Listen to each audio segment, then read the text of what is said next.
Let's turn to the other major news story of this day, the closing arguments in the trial of former police officer Derek Chauvin.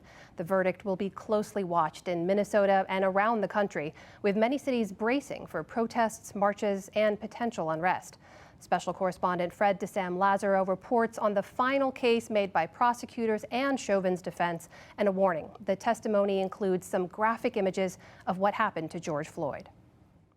You have now heard the evidence. Today's closing arguments culminated over 2 weeks of testimony in the Derek Chauvin trial, with both sides revisiting video seen extensively throughout the trial, beginning with prosecutor Steve Schlescher. This case is exactly what you thought when you saw it first, when you saw that video. It's what you felt in your gut. It's what you now know in your heart. This wasn't policing. This was murder. The defendant is guilty of all 3 counts. All of them. And there's no excuse. Chauvin is charged on 3 counts with second-degree murder, third-degree murder, and manslaughter in the second degree. 9 minutes and 29 seconds. 9 minutes and 29 seconds. He was trapped with the unyielding pavement underneath him, as unyielding as the men who held him down, pushing him. A knee to the neck, a knee to the back, twisting his fingers, holding his legs for 9 minutes and 29 seconds, the defendant's weight on him. Although the Floyd case sparked debate in Minneapolis about reforming, even abolishing the police, prosecutors said that's not what this trial is about. Make no mistake, this is not a prosecution of the police. It is a prosecution of the defendant.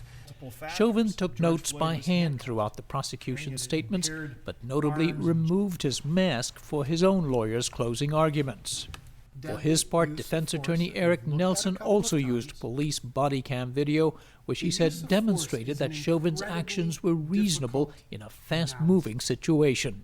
You can't limit it to 9 minutes and 29 seconds. It started 17 minutes before that 9 minutes and 29 seconds.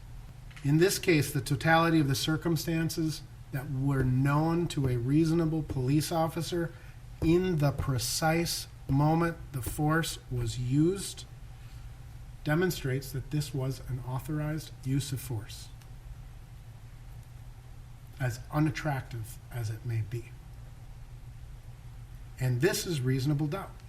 There is absolutely no evidence that Officer Chauvin intentionally, purposefully applied unlawful force.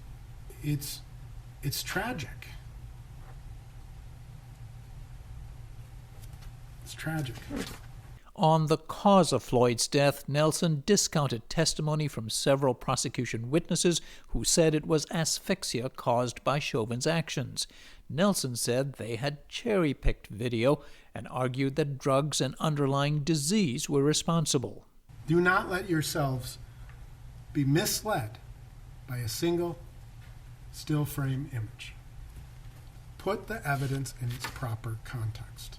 The failure of the state's experts to acknowledge any possibility at all, that any of these other factors in any way contributed to Mr. Floyd's death defies medical science and it defies common sense. The prosecution returned with a brief rebuttal. Well, here's what I thought then was the largest departure from the evidence. And the truth of the matter is that the reason George Floyd is dead is because Mr. Chauvin's heart was too small.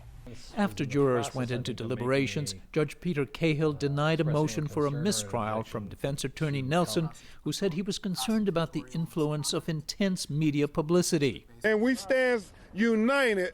Outside the courthouse today, a prayer vigil was held with the families of Floyd and 20-year-old Daunte Wright, killed a week ago in a police shooting. In a metropolitan area on edge, there were also pleas from local leaders to maintain peaceful protests. For the PBS NewsHour, I'm Fred DeSam-Lazaro in St. Paul, Minnesota.